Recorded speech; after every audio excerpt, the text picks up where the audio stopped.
నమస్కారం అండి. మనం ఇప్పుడు గోగినేని మణి గారు రచించిన 'కలవారి కోడలు' 18వ భాగాన్ని విందామా? ఇక ఇప్పుడైనా ప్రేమ పెళ్లి కూడా ఈ జన్మలోనే అని అనుగ్రహించు. అనుగ్రహించటానికి నేనేమైనా దేవతనా? నవ్వాను. నాకు మాత్రం అలాగే కనిపిస్తావు.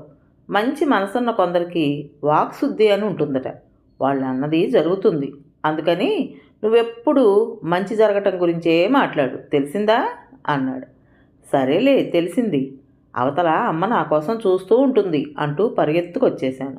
కారులో కూర్చున్న నేను ఊరుకు దూరంగా ముందుకు వెళ్తుంటే నా మనసు మాత్రం వెనక్కి పరుగులు తీస్తోంది. ఆ మురళీగానం గాలి అలలపై అలా అలా తేలుతూ వచ్చి మనసును తాకుతూ పులకింతల్ని రేపుతున్నట్లుగా తీయని అనుభూతి. ఇంటికొచ్చాక కూడా ఒంటరిగా ఉన్నా, నలుగురితో మాట్లాడుతున్నా అదేమిటో ఎప్పుడూ మనసులో రాజు ఆలోచనల ముట్టడే. రాజు రూపం కళ్ళ ముందు నుండి కదలనంటూ మొండికేస్తోంది. ఇది తప్పు, కూడదు. నేను విష్ణుబావకు కాబోయే భార్యని. ఇలా నన్ను నేనే మందలించుకునేదాన్ని. కానీ ఏమి లాభం లేకపోయేది. మనసుకు గట్టిగా గడియ వేసేయాలని ప్రయత్నించే కొద్దీ తలుపుల్ని బద్దలు కొట్టి జంఝామారుతంలా రాజు తలుపులు జొరబడిపోతుంటే ఏమీ చేయలేని నిస్సహాయురాలనైపోయాను. మునుపు చెన్నూరు వెళ్ళాలంటే బద్దగించేదాన్ని. ఇప్పుడు ఏ చిన్న కారణం కనిపించినా వెళ్ళి రావాలని మనసు ఉవ్విళ్ళూరుతోంది. దాంతో రాకపోకలు పెరిగాయి. వినుత హాస్టల్ నుండి వచ్చి ఇంట్లో ఉన్నప్పుడైనా నాతో సుందరి వాళ్ళ ఇంటికి రావడానికి ఇష్టపడేది కాదు. సుందరి కొడుకు 5వ నెల వచ్చినా వాళ్ళ ఆయనకు ఉద్యోగం వచ్చే వరకు ఇక్కడే ఉండమన్నారట ఆమె అత్తగారు వాళ్ళు. వినుత మీరిద్దరూ చంటి పిల్లవాడి ముచ్చట్లలో మునిగిపోతారు, నాకు బోర్ అంటూ నాతో ఎప్పుడూ రాకపోవడంతో నా పని సులువైంది. నేను రాగానే సుందరి వాళ్ళ ఇంటికి వెళ్ళడానికి తొందరపడుతున్నానని అమ్మ ఒకసారి నవ్వుతూ, చంటి పిల్లలంటే ఇంత ముచ్చట పడుతున్నావు, ముహూర్తాలు పెట్టించేయమని మీ అత్తమ్మకు చెప్పమంటావా అంది. నవ్వేసి ఊరుకున్నాను. రాజు వాళ్ళ ఇంటికి వెళ్తున్నాననే విషయం సుందరికి తప్ప ఇంకెవరికీ తెలిసే అవకాశం లేకపోయింది. అమ్మ ఫోన్లో మాట్లాడినప్పుడు ఊళ్ళో ఎవరో దూర బంధువుల పెళ్లి గురించి చెప్పింది. ఆ పెళ్లికి నేను వెళ్ళొస్తానని అత్తమ్మని అడిగితే, ఊళ్ళోనే కాబట్టి మీ అమ్మ వాళ్ళు వెళ్తారు, నువ్వు వెళ్ళాల్సిన అవసరం లేదులే అంది. రజిత వాళ్ళ అమ్మకి బంధువులట. వాళ్ళు వస్తున్నారు. రజితను చూసి చాలా రోజులైందిగా, అందుకే వెళదామని ఉంది అనేసరికి అత్తమ్మ వెళ్ళి రమ్మంది. నేను పెళ్ళికి 2 రోజులు ముందుగానే బయలుదేరి వెళ్ళిపోయాను. ఆ రోజు ఊళ్ళో యువజన సంఘం కుర్రాళ్ళు రచ్చబండ దగ్గర నాటిక వేస్తున్నారని వెళదామని అంటే సుందరితో నేను వెళ్ళాను. నాటక ప్రదర్శన అంటే పెద్ద హడావిడేం లేదు. చెట్టు కొమ్మలకి 4 బల్బులు వేళ్లాడదీశారు. చెట్టు చుట్టూ ఉన్న బండే స్టేజి. మేకప్ గొడవ లేకుండా పాత్రల వయసు తెలియజేయడానికి చిన్న చిన్న మార్పులు, పంచెకట్టుకుని కండువా వేసుకోవటం లాంటి వేషధారణ మాత్రం చేశారు. ఆ నాటికను రాజే రాశాడట. అందరూ సమిష్టిగా కృషి చేసి తమ ఊరిని ఆదర్శ గ్రామంగా తీర్చిదిద్దుకోవాలనే సందేశం ఉంది. చెప్పదలుచుకున్న విషయాన్ని హాస్యభరితంగా చెప్పడంతో ప్రతి డైలాగ్కి నవ్వులు చప్పట్లే. పనులు చేసుకునేవాళ్ళు రైతులు చాలామందే వచ్చారు. ఆడవాళ్లలో పెద్దవాళ్ళు చాలా కొద్దిమందే ఉన్నారు. ముందు 5-6 కుర్చీలు వేసున్నాయి. నాటిక మధ్యలో అటువైపు వెళ్తున్న మా నాన్నని ఎవరో రమ్మని పిలిచి తీసుకొచ్చి కుర్చీలో కూర్చోబెట్టారు. మేం కూర్చున్న చోట కొంచెం చీకటిగా ఉంది కాబట్టి నాన్నకు కనిపించే ప్రమాదం లేదని తేలిగ్గా ఊపిరి పీల్చుకున్నాను. నాటిక ఆఖరిలో ఒక కవిత ఉంది. రాజు నాన్న వైపే సూటిగా చూస్తూ చెబుతున్నట్లుగా నాకు అనిపించింది. ఇంటికొచ్చాక కూడా ఆ పదాలని మళ్ళీ మళ్ళీ స్మరించుకున్నందువలనేమో అంతా కాకపోయినా చాలా వరకు గుర్తుంది. వంచన అనే ముళ్ళకంచెను తెగత్రెంచు, మంచితనపు మల్లెతీగను మనసారా పెంచు, స్వార్థశక్తులపై సమరాన్ని సాగించు, సమసమాజ స్థాపనకై నడుం బిగించు, పదుగురి ప్రయోజనం కోసం నీ సాయం అందించు, పల్లె తల్లి రుణం తీర్చగా స్వేదం చిందించు, అవినీతి అరాచకాలను ఎదిరించు, విజయాలెన్ని సాధించినా వినయంగా తల వంచు. అందరూ ఆగకుండా 2 నిమిషాల సేపు చప్పట్లు కొడుతూనే ఉన్నారు. రాజు క్రిందికి దిగివచ్చి, మావయ్య మా నాటకం ఎలా ఉంది అని అడగటం వెనకే ఉన్న మాకు బాగానే వినిపించింది. ఇలాంటి చించు కవిత్వాలు మానేసి సొంతానికి సెంటు భూమైనా సంపాదించుకునే మార్గం ఆలోచించు, లేకపోతే ఎవరి పొలాల్లోనో ఇలాగే ఊడిగం చేసుకుంటూ ఉంటావు. కర్ర విరిచి చేతిలో పెట్టినట్లుగా నాన్న చెప్పాడు. నాన్న వెళ్ళిపోవడానికి అటు తిరగగానే రాజు, దండం మావయ్య అని పిలిచి, చూసావా మావయ్య, నీ పేరులోని ఒక అక్షరం తీసేస్తే నిన్ను పిలవడంతో పాటు దండం పెట్టే పని కూడా అయిపోతుంది అంటూ నవ్వాడు. నీ సలహా చాలా బాగుంది మావయ్య. నేను కొనాలంటే అమ్మేవాళ్ళు ఉండాలిగా. ముందు నీ దగ్గర నుండే మొదలు పెడితే ఒక 6 నెలలు గడువు చాలు. నువ్వు ఒక్కొక్క ఎకరం అమ్ముతూ ఉండు, నేను కొంటూ ఉంటాను, సరేనా? రాజు మాటలకు ఉరుముతున్నట్లుగా చూసిన నాన్న ఎందుకనో ఏం మాట్లాడకుండా వెళ్ళిపోయాడు. వీళ్ళిద్దరూ ఎక్కడ కలిసినా ఇదే తంతట. మీ నాన్నను కవ్వించడం రాజుకు అదో సరదా కాబోలు అంటూ సుందర్ నవ్వింది. నాన్నకి రాజు అంటే అంత కోపం ఎందుకో అనుకున్నాను. నాకు అంత ప్రేమ ఎందుకని అడిగితే నేను మాత్రం ఏం చెప్పగలను? నాన్న వలన రాజు కుటుంబానికి అన్యాయం జరిగిందనే సానుభూతే? చిన్నప్పటి చెలిమికి రాజు ఇచ్చిన విలువకు నాలో కలిగిన స్పందన? రాజు అందమా, నాయకత్వం లక్షణాల, హాస్య చతురత, కళ్ళల్లో ఉన్న ప్రావీణ్యమా? ఏది ఏది నాలో రాజు పట్ల ఏర్పడిన ప్రేమకు పునాదయింది? నాకే స్పష్టంగా తెలియదు. ఏమైనా కానీ నా మనసులోని సంఘర్షణకి ముగింపు పలకాలి. రాజుతో మాట్లాడి ఒక నిర్ణయానికి రావాలి గట్టిగా అనుకున్నాను. ఆ రోజు నేను వెళ్ళేసరికి అరుంధతి అత్తయ్య ఇంట్లో లేదు. సాధారణంగా ఎక్కడికి వెళ్ళదు. ఆ రోజు ఎవరో వాళ్ళ మనవడి నామకరణానికి రావాల్సిందేనని బలవంత పెట్టి అత్తయ్యను వాళ్ళ ఇంటికి తీసుకెళ్లారట. సత్యం మావయ్య వాళ్ళకు చేసిన సహాయం వల్లనే అప్పట్లో 2 ఎకరాల భూమి కొనుక్కోగలిగారట. ఇప్పుడు 10 ఎకరాలు సంపాదించుకున్నారు. వాళ్ళ మనవడికి సత్యం మావయ్య పేరే పెట్టుకుంటున్నారట. అదొక విశేషం. రాజు ఈ మాట చెప్పగానే నాకు ఒక ఆలోచన వచ్చింది. నాన్న నా పేర 15 ఎకరాల పొలం రాశాడని నాకు తెలుసు. సత్యం మావయ్య దగ్గర నుండి అన్యాయంగా సంపాదించిందేగా. నేను మేజర్ని కాబట్టి అత్తమ్మ సాయం సలహా తీసుకుని ఆ పొలాన్ని రాజు పేరు రాయించేస్తే కొంతైనా న్యాయం చేసినట్లు అవుతుంది కదా. నా మాటలు వినగానే రాజు మొహం కందగడ్డలా మారిపోయింది. చచ, ఏం మాట్లాడుతున్నావు? మీ నాన్నదారిలోనే నన్ను నడవమంటావా? స్వశక్తి మీద నమ్మకం ఉన్న వాళ్ళెవ్వరూ అడ్డదారుల్ని, ఇతరుల ద్వారా ఆస్తి సంపాదించే మార్గాల్ని అస్సలు ఇష్టపడరు తీవ్రంగా అన్నాడు. అయితే ఇంకొక మార్గం చెప్పనా? నువ్వేమీ చెప్పొద్దు ఆవేశంగా అన్నాడు. క్షణంలో తమాయించుకుని స్వరాన్ని మృదువుగా మార్చుకుని నువ్వు మా ఇంటికి రావడం మానేయి అన్నాడు. నిర్ఘాంతపోతూ అదే అడిగాను. ఎందుకంటే ఏం చెప్పాలో తోచనట్టుగా ఒక క్షణం అటూ ఇటూ చూశాడు. నువ్వు ఈ ఊరు వచ్చినప్పుడల్లా మా ఇంటికి ఎప్పుడొస్తావో అని ఎదురు చూస్తూ ఇంట్లోనే ఎక్కువగా ఉండిపోవడంతో నా పనులన్నీ ఆగిపోతున్నాయి చిరునవ్వుతో అన్నాడు. రాజు తనంతట తానుగా అడుగు ముందుకు వేయలేడని అర్థమవుతోంది. నా మనసులోని మాట చెప్పడానికి అదే తగిన సమయం అనిపించింది. నా కోసం ఎదురు చూసే పని లేకుండా నేనే మీ ఇంటికొచ్చి ఉండిపోయే మార్గం గురించి ఆలోచించకూడదు?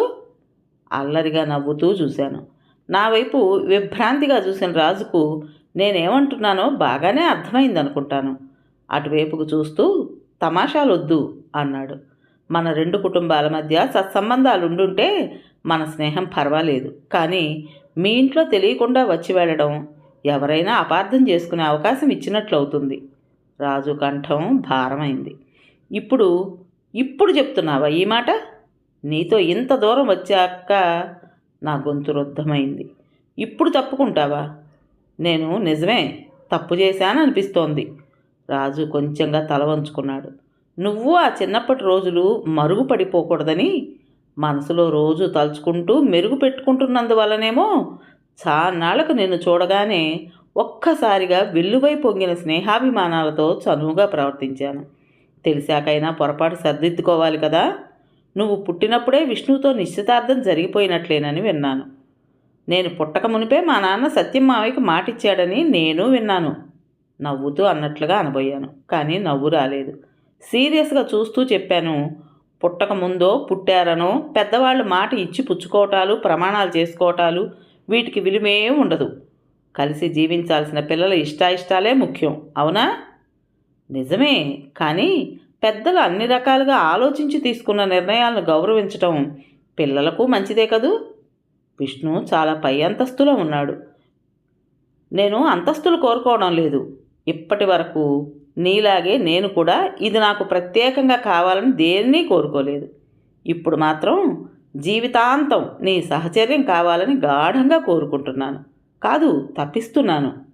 నా గొంతు వణికింది. మనసులోని భావోద్రేకాన్ని తమాయించుకుని మళ్ళీ మెల్లగా చెప్పాను. ఇప్పటి వరకు మా మామయ్య నా మాట ఏదీ కాదనలేదు. అత్తమ్మ కూడా అంతే. నన్ను కూతుర్లా పెంచింది కాబట్టి అలాగే నాకు నచ్చిన వ్యక్తితో పెళ్లి చేసి పంపించమని అడిగితే కాదనదు. తప్పకుండా ఒప్పుకుంటుంది. నాకు ఆ నమ్మకం ఉంది. ఇక నీ సంగతి ఏమిటో చెప్పు. ఎలాంటి సమస్యలు ఒడిదుడుకులనైనా తట్టుకుని నిలబడగలననే ధైర్యం, నేనే కావాలన్న తపన, ప్రేమ ఉంటే ఆ మాట చెప్పు. కాదంటే నీ మాటను మన్నించి నేనెప్పుడూ ఇక నీకు కనిపించను. నీ నిర్ణయం ఏమిటో నాకు ఇప్పుడే చెప్పాలి స్థిరంగా అన్నాను. 2 నిమిషాలు నిశ్శబ్దంగా, భారంగా గడిచాయి. స్నేహితుడిగా నాకు నీ భవిష్యత్తే ముఖ్యం అని చెప్పబోయాడు. నేను మధ్యలోనే కొంచెం గట్టిగానే అడిగాను. నా భవిష్యత్తుకేం పర్వాలేదు, బ్రహ్మాండంగా ఉంటుంది. నీ మీద నాకు ఆ నమ్మకం ఉంది. ఒకటి చెప్పు, నీకు మానసికంగా ఇంత దగ్గరై నిన్ను మనసులో నిలుపుకుని విష్ణుబావను పెళ్లి చేసుకోవడం అంటే అది బావకు ద్రోహం చేయటమేగా. బావకి ఎందుకు అలాంటి శిక్ష? రాజు సమాధానం చెప్పలేని వాళ్ళ నిస్సహాయంగా చూశాడు. ఆలోచనల నుండి తేరుకున్నట్లుగా నేను కూర్చున్న కుర్చీ దగ్గరకు వచ్చేసరికి లేచి నిలబడ్డాను. టేబుల్ సరుగు తీసి వెతికి ఒక డ్రాయింగ్ షీట్ను తీసి పెన్నుతో గీసి నా చేతిలో పెట్టాడు. అంతకు మునుపు నాకు చూపించిన బొమ్మల్లోనిదే. లంగా ఓణి వేసుకుని మోకాలిపై తల ఆనించి ఓరగా చూస్తున్న భంగిమలో ఉన్న అమ్మాయి బొమ్మ. క్రిందున్న కవితలో ఒక లైన్ క్రింద గీత గీశాడు. ప్రేమ నిండిన నా మనసే కోహినూరు, కానుకగా నీకే ఈయన. మనసులో ఆనందం ఉవ్వెత్తున ఎగిసిపడింది. ఆ కాగితం మీద ఖాళీ చోటును చూపించి రాజుని నేను ఒక వాక్యం రాయనా అడిగాను. నిరభ్యంతరంగా అంటూ పెన్ను నా చేతికిచ్చాడు. నేనుగా ఉండలేను, మధువుగా మారి నీ మది కలశంలో నిండిపోనా, అలా ఉండిపోనా? ఆ కాగితాన్ని రాజు చేతికిచ్చాను. ఆశ్చర్యానందాలు ముప్పిరిగొన్నట్లుగా చూసి భావోద్వేగంతో దగ్గరకు తీసుకుని నా నుదుటి మీద ప్రేమగా చుంబించాడు. అన్ని రోజులుగా నాలోని సంఘర్షణ అంతా ఆ క్షణం సమసిపోయి స్థిర నిశ్చయానికి వచ్చినట్లుగా మనసు ప్రశాంతంగా మారిపోయింది. రాజును ఒప్పించినందుకు ఏదో గెలుపు సాధించినట్లుగా ఆనందోత్సాహం. పెద్దవాళ్ల నిర్ణయం పట్ల ఎటువంటి అభ్యంతరం లేకుండా నిశ్చలంగా ఉన్న నా మనసులోకి అడుగుపెట్టి తన ప్రేమతో అలజడి సృష్టించి నడిసంద్రంలో వదిలేసినట్లుగా తప్పుకుంటానంటే నేనెలా ఒప్పుకుంటాను? విష్ణుబావ మనసు నొచ్చుకోకుండా ఈ విషయం చెప్పాలి. బావ అంటే నాకు చాలా అభిమానం, గౌరవం. బావ మనసుకు కష్టం కలిగిస్తున్నానేమోననే దిగులుంది అన్నాను. రాజు చిరునవ్వుతో చూస్తూ, నీకు అలాంటి దిగులేం అవసరం లేదు. నీ నిర్ణయానికి విష్ణు ఏమాత్రం బాధపడడు, నాకు తెలుసు, ఖచ్చితం అన్నట్లుగా అన్నాడు. నీకెలా తెలుసు? ఎందుకలా అనుకుంటున్నావు? ఆశ్చర్యంగా అడిగాను. నీలాగే విష్ణు కూడా పెద్దవాళ్ల నిర్ణయానికి కట్టుబడి ఉన్నాడని నా అభిప్రాయం. నీ పట్ల ప్రేమ ఉండుంటే మాటల్లోనో చూపుల్లోనో ఎప్పుడో అప్పుడు వెల్లడయ్యేది, నీకు తెలిసేది. మీ ఇద్దరి మధ్య ప్రత్యేకంగా ప్రేమ లేనందువల్లే నువ్వు నా చనువుని, స్నేహాన్ని, ప్రేమని అంగీకరించి స్పందించావు. లేకపోతే నాకు దగ్గరయ్యేదానివి కావు, అవునా? నేను ఆశ్చర్యంగా చూస్తుంటే, కావాలంటే చూడు, నువ్వు మన విషయం చెప్పగానే విష్ణు చాలా తేలిగ్గా నాకేం అభ్యంతరం లేదు, నీ ఇష్ట ప్రకారమే జరుగుతుంది అనేస్తాడు అంటూనే కుడిచేయి చూపుడు వేలును ఏదో రాస్తున్నట్లుగా కదిలించాడు. నేను నవ్వుతూ, బావ ఈ అలవాటు నీకెలా తెలుసు అడిగాను. ఆ మధ్య ఒకసారి నిన్ను తీసుకునే కాబోలు విష్ణు ఇక్కడికి వచ్చినప్పుడు మీ ఇంటి ముందు ఆగి ఉన్న కారుకు జారగలబడి మీ నాన్న మాటలు వింటున్నప్పుడు ఈ అలవాటును గమనించాను. దగ్గరకొచ్చి గుర్తుపడతాడేమో విష్ణువును పలకరిద్దాం అనుకున్నాను, కానీ మీ నాన్న ఉన్నప్పుడు ఎందుకులే అనుకుని దూరం నుండి అటే వెళ్ళిపోయాను అన్నాడు. బావా, నీకు గుర్తుందిగా, చెన్నూరు నుండి తిరిగి వస్తున్నప్పుడు నేను దారిలో నీకు చూచాయగా రాజు పేరు చెప్పకుండా ఈ విషయం చెప్పినప్పుడు నువ్వు సరిగ్గా రాజు అభినయం చేసి చెప్పినట్లే నీ అలవాటు ప్రకారం వేలును గాలిలో కదుపుతూ చెప్పేసరికి రాజు మాటలు గుర్తుకొచ్చి పెద్దగా నవ్వాను. నువ్వు కారణం అడిగితే ఏదో గుర్తుకొచ్చి ఏం లేదు తర్వాత చెప్తాలే అనేశాను కదూ. ఎప్పుడో రాజు విషయం అంతా చెప్పాక రాజు మాటల గురించి చెప్పచ్చులే అనుకున్నాను. ఇంతలో అరుంధతి అత్తయ్య వచ్చింది. మాటల మధ్యలో ఎవరి గురించో చెబుతూ పాపం సీతమ్మ దిక్కులేనిదైపోయింది. కొడుకేమో దేశాలు పట్టిపోయాడా, కనిపెట్టి చూసేవాళ్ళు ఎవరున్నారు?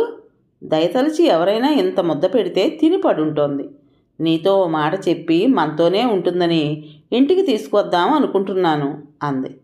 నేనేదైనా చేయాలనుకుంటే నీ అనుమతి అడగాలి కానీ నువ్వు నాకు చెప్పేదేమిటమ్మా? ఒకరు కాకపోతే నలుగురైనా మనకి ఇబ్బంది ఏముంటుంది? ఇద్దరికి వండుకునేది నలుగురికని వండుకుంటాం, అంతేగా అన్నాడు. ఏదో పని చేసుకోవటానికి అత్తయ్య లోపలికి వెళ్ళాక రాజు నిట్టూరుస్తూ, ఎందుకో గాని ఒక పీడకల లాంటి భయం నన్ను వెన్నాడుతూ ఉంటుంది. నాకేమైనా అయితే అమ్మ ఏమైపోతుంది అని. పిల్లలు లేని వాళ్ళు, పిల్లలు వదిలేసిన వాళ్ళు, వృద్ధులు ఒంటరిగా బాధపడుతుంటే చాలా దిగులుగా అనిపిస్తుంది. అలాంటి వాళ్ళ కోసం ఒక ఆశ్రమం కట్టించగలగాలనేది నా కోరిక. నెరవేరుతుందో లేదో అన్నాడు. రాజు మాటలు విన్నాక నాకు ఒక ఆలోచన వచ్చింది. నాన్న అన్యాయంగా లాక్కున్న రాజు వాళ్ళ పొలం నా పేరునే ఉంది కాబట్టి రాజు కూడా తనకు అక్కర్లేదన్న ఆ పొలాన్ని రాజు కోరిక తీర్చడానికి మొదటి విరాళంగా ఇచ్చేస్తే? అవును, చాలా బాగుంటుంది. అదే రాజుతో చెప్పాను. నువ్వు అనుకున్నంత తేలిగ్గా పూర్తయ్యే వ్యవహారం కాదులే, నీకు తెలీదు అంటూ రాజు నవ్వాడు. నేను గట్టిగా అనుకున్నదాన్ని తేలిగ్గా వదిలిపెట్టను, నీకు తెలియదులే ఛాలెంజింగ్గా అన్నాను. చూస్తూ ఉండు ఎలా సాధిస్తానో. నాకు అండగా అత్తమ్మ మామయ్య 2 మేరు పర్వతాలున్నాయి తెలుసా అన్నట్లుగా కళ్ళు ఎగరేశాను. రాజు అలాగే నవ్వుతున్నట్లుగా చూస్తుంటే సీరియస్గా చెప్పాను. నిజం రాజు, నేను తమాషాగా అనడం లేదు. ఈ క్షణంలోనే నిర్ణయించుకున్నాను. నీ కోరిక తప్పకుండా తీరుతుంది. ఆ బాధ్యత నాది. నా పేరునున్న ఆస్తి ఇదే సరిపోదని నాకు తెలుసు. పెద్దవాళ్ల సలహాలు సహాయం తీసుకుని మనిద్దరం ఎంతైనా కష్టపడదాం. అత్తమ్మ మనకు అండగా ఉంటుంది. ఒక్క క్షణం ఆగి రాజు నవ్వును లెక్క చేయకుండా మళ్ళీ అన్నాను. వృద్ధుల ఆశ్రమానికి నేను అప్పుడే ఒక పేరు కూడా ఆలోచించాను. మనిషికి ప్రాణాధారం గాలి కాబట్టి నీ పేరు కలిసి వచ్చేటట్లుగా సమీరం అని పెడదాం. లేకపోతే సేద తీర్చి హాయినిచ్చే అర్థం వచ్చేట్లుగా మలయ సమీరం అని పేరు పెడితే ఇంకా బాగుంటుందేమో కదూ. అవును, వృద్ధాశ్రమానికి పక్కనే ఒక హాస్పిటల్ కూడా ఉంటే ఉపయోగకరంగా ఉంటుందిగా. నిజం అవని కాకపోని అయినా సరే నీ మాటలు వింటుంటే నిజంగా అమృతం తాగుతున్నట్లుగా ఉంది. రాజు హాయిగా నవ్వాడు. నాకు ఆనందంగా అనిపించింది. నేను ఇంటికి వచ్చేసరికి రజిత పరంధామే గారు వాళ్ళు వచ్చున్నారు. కాసేపటికే రజిత నాకు అప్పుడే బోర్ కొట్టేస్తోంది. సిటీలో ఇంద్రభవనం లాంటి ఇంట్లో ఉంటున్న దానివి ఈ ఊళ్ళో ఈ ఇంట్లో ఎలా ఉండగలుగుతున్నావే అంది. ఇంద్రభవనం లాంటి ఇల్లు కాదు, అభిమానించే ఆత్మీయులు ఉండాలి, అది ముఖ్యం. మన ఊరికే పచ్చని తోటలతో పొలాలతో ఎంత అందంగా ఉంటుంది. అన్నీ నీకు ముందుగానే అమిరి ఉన్నాయి కాబట్టి ఇలాంటి కబుర్లు ఎన్నైనా చెప్తావులే అంది. రజితకేం తెలుసు, సిటీని కాదని ఈ ఊరికి ఇంద్రభవనం లాంటి శ్రీనిలయాన్ని కాదని అరుంధతత్తయ్య వాళ్ళ మండువాలోగిలికి వస్తున్నానని. మనసులోనే నవ్వుకున్నాను. పెళ్ళయ్యాక రజిత వాళ్ళు వెళ్ళిపోయారు. ఆ మర్నాడు అమ్మ ఎవరో బంధువుల ఇంటికి వాళ్ళ అమ్మాయి నన్ను తీసుకురమ్మని అడుగుతోందని చెప్పి వెంటబెట్టుకు వెళ్ళింది. హైదరాబాద్లో ఉంటూ అమ్మగారింటికి వచ్చిన ఆ అమ్మాయి కబుర్లతో నన్ను కదలనీయలేదు. ఇంట్లో పనుందని అమ్మ కాసేపటికే వెళ్ళిపోయింది. ముందు రోజు పెళ్లితో రజిత వాళ్ళందరూ ఉండటంతో నాకు నిద్ర సరిపోక అప్పుడు నిద్రొస్తున్నట్లుగా ఉండడంతో అమ్మ వెళ్ళిన 4 నిమిషాలకే నేను వెళ్ళొస్తానని వాళ్ళకి చెప్పి వచ్చేశాను. అమ్మ లోపల ఏదో పనిలో ఉంటే నేను వెనక వరండాలో ఉన్న మంచం మీద పడుకుని ముసుగు పెట్టేశాను. నాకు ఇంకా నిద్ర పట్టలేదు. నాన్న వచ్చినట్లున్నాడు. నేనెక్కడా అని అమ్మని గట్టిగా అరుస్తున్నట్లుగా అడిగాడు. నేను వచ్చినట్లుగా తెలియని అమ్మ నేనింకా రాలేదని చెప్పింది. ఇక్కడికి వచ్చినప్పుడు నేను ఎక్కడికి వెళ్తున్నది ఏమీ తెలుసుకోనక్కర్లేదా అని నాన్న గట్టిగా అరుస్తుంటే సుందరి ఇంటికి తప్ప ఇంకెక్కడికి వెళ్ళదని అమ్మ చెప్పింది. అదే నీ తెలివి తక్కువతనం అంటూ పెద్దగా కసిరాడు. ఇంతకీ విషయం ఏమిటంటే, నీతో నా పెళ్ళి నిశ్చయమైనట్లేనని నాన్న ఎవరికో చెబితే వాళ్ళు అమ్మాయి ఇష్టం ఏమిటో కనుక్కున్నారా అని ఓ మాట అన్నారట. దాంతో నాన్నకు అనుమానం కలిగి ఆరా తీసేసరికి రాజు ఇంటికి నా రాకపోకల సంగతి తెలిసింది. ఈ విషయం నాన్న అమ్మకి చెబితే అమ్మ అమాయకంగా అయితే మన అమ్మాయి ఇష్టమేమిటో కనుక్కోనా అని అడిగేసరికి నాన్న కోపంతో చిందులు తొక్కాడు. విష్ణు కంటే పై అంతస్తు వాడైతే ఆలోచిస్తాను కానీ రాజు లాంటి బికారికి అమ్మాయిని ఇస్తానా అంటూ అప్పటి వరకు అమ్మకు తెలియని భయంకరమైన నిజాలను వెళ్ళగక్కేశాడు. కొండచర్య విరిగిపడి బండరాళ్ళు దడదడా మీదొచ్చి పడుతున్నట్లుగా ఆ కఠోర సత్యాలకి నేను నిశ్చేష్టురాలినై బిగుసుకుపోయాను. ఇంత దారుణమా? నాన్న ఎలా చేయగలిగాడు? బావా, భూత భవిష్యత్ వర్తమానాలు తెలుసుకోగల మహిమాన్వితుడైన స్వామీజీగా మామయ్య గౌరవాభిమానాలు అందుకున్న వ్యక్తి ఎవరో తెలుసా? ఆ జోగేంద్ర స్వామి పూర్వాశ్రమంలో మా అమ్మమ్మగారి ఊర్లో ఒక రైతు దగ్గర పనిచేసిన పాలేరు. అసలు పేరు జులపాల జగ్గడు. నిజం, ఏదో దొంగతనం చేసి ఊరి జనంతో తన్నులు తిని పారిపోయాడట. ఆ తర్వాత ఎప్పుడో నాన్నకి రామేశ్వరంలో సాధువుల గుంపు మధ్య కనిపించాడట కానీ నాన్న గుర్తుపట్టలేదు. వేషం భాష పూర్తిగా మారిపోయాయి. అతనే తనెవరో చెప్పినా నాన్నకి నమ్మడం కష్టమైంది. దాంతో నాన్నకు ఒక లాభసాటి వ్యాపార ఆలోచన కలిగింది. దాని ఫలితంగానే ఆ జగ్గడు నాన్న సహకారంతో జోగేంద్ర స్వామీజీ అవతారం ఎత్తాడు. ఊరి వాళ్ళందరి విషయాలు నాన్నే అతనికి చేరవేస్తుంటాడు. కాబట్టి భూత భవిష్యత్ వర్తమానాలు చెప్పగల స్వామీజీగా పేరు అయాచితంగా వచ్చేసింది. నాన్న తెర వెనుకుండి తనకేమీ నమ్మకం లేదన్నట్లుగా మాట్లాడుతూనే బాగా ప్రాచుర్యం కలిగించాడు. ఇంకేముంది, జనం పోటీలు పడి ఊరవతల ఆశ్రమం కట్టించారు. సంవత్సరం పొడవునా స్వామీజీ అవతారంలో ఉండలేక కర్ణాటకలో ఏర్పాటు చేసుకున్న ఇంట్లో ఉంటూ అప్పుడప్పుడు ఇక్కడికి వచ్చి వెళ్తుంటాడన్నమాట. హరిద్వారంలోనో మరెక్కడో దేవాలయాల్లో ఆశ్రమాలో కడుతున్నామంటూ విరాళాలు బాగానే తీసుకునేవాడు. అందులో అధిక భాగం వాటా నాన్నకే. ఊరి జనం ద్వారా స్వామీజీ మహిమలు మావయ్య తెలుసుకునేలా ఏర్పాటు చేసి తన ప్రమేయం ఏమీ లేదన్నట్లుగా జాగ్రత్త పడ్డాడు. నాన్న చెప్పిన సమయంలో వచ్చి మావయ్య సమస్యలు తెలుసుకుని వచ్చినట్లుగా నమ్మించి నాన్న ద్వారా తెలుసుకున్న విషయాలను చెప్పి తోచిన సలహాలు ఇవ్వడం, ఇది ఆయన చేసే పని. తన సలహాల వల్ల లాభం చేకూరితే తన మహిమే, లేకపోతే కర్మఫలం అనుభవించక తప్పదనడం, ఇది పద్ధతి. మామయ్య తన వ్యాపార విషయాలన్నీ నాన్నతో సంప్రదించే అలవాటు ఉండడం వలన వాళ్ళకి బాగా కలిసి వచ్చే అంశం అయింది. ఇదంతా అమ్మా నాన్నల సంభాషణ ద్వారా తెలుసుకున్నదే. ఇంకో విషయం కూడా చెబుతాను. నువ్వు తనకి కాబోయే అల్లుడువనే స్వార్థంతో నాన్న ఏం చేశాడో తెలుసా బావా? నీ జాతకాన్ని బట్టి నీ పేరు మీదుంటే కుటుంబానికి శుభమని, ఆస్తులు విస్తరిల్లుతాయని స్వామీజీ ద్వారా నాన్న మావయ్యకి చెప్పించి శ్రీనిలయమే కాకుండా ఇంకా కొన్ని విలువైన స్థలాల్ని నీ పేర పెట్టించాట. తను చేసింది చాలా గొప్ప పని అన్నట్లుగా నాన్న అమ్మతో, మనమ్మాయి భవిష్యత్తు కోసం నేను ఎప్పటి నుండో ఇటుక పేరుస్తున్నట్లుగా ఇంత చేసుకొస్తుంటే ఇప్పుడు నువ్వేమో ఎవరో అనామకుడికి కట్టబెడదామంటున్నావా అంటున్నాడు. అమ్మాయి ఇష్టం కనుక్కోనా అన్నాను, అంతేగాని రాజుకిచ్చి చేద్దామని నేనేం అనలేదుగా. అయినా ఇప్పుడు రాజుని అనామకుడు అనుకోవడానికి లేదు. ఎంత మంచి పేరు సంపాదించుకున్నాడో. ఊరి వాళ్ళందరినీ ఒక్క తాటిపైకి తెచ్చాడని, ఊరు కోసం ఎన్నో మంచి పనులు చేస్తున్నాడని అందరూ ఒకటే మెచ్చుకుంటున్నారు అంది అమ్మ. మెచ్చుకోళ్ల వల్ల ఒళ్ళోకి ఒరిగిపడే లాభమేమీ ఉండదు కానీ అని నాన్న ఏదో అంటుండగానే ఎవరో పిలవడం వినిపించి ఏవో కాగితాల కోసం ఇంటికి వచ్చినట్లున్నాడు. అమ్మని అవి తెచ్చిమ్మని అడగటం, అవి తీసుకుని వెళ్ళిపోవటం జరిగిందని నాకు తెలిసింది. ఇక అలా పడుకుని ఉండలేక అప్పుడే ఇంటికి వచ్చినట్లుగా పని చేసుకుంటున్న అమ్మ దగ్గరకు వెళ్ళాను. అమ్మ నా వైపు పట్టి పట్టి చూస్తున్నట్లుగా ఉండిపోయింది.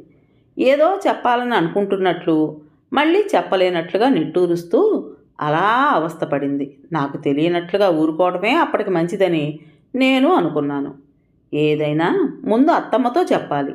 స్వామీజీ మీద ఉన్న నమ్మకంతో కుటుంబానికి కలిసి వస్తుందని అనుకున్నప్పుడు ఎవరి పేరుంటేనే అనుకుని మామయ్య శ్రీనిలయాన్ని ఇంకేవో కొన్ని ఆస్తుల్ని నీ పేర పెట్టుంటాడు. దాని వెనుక నాన్న దూరాలోచన ఉన్నాయని ఊహించగలరా అసలు?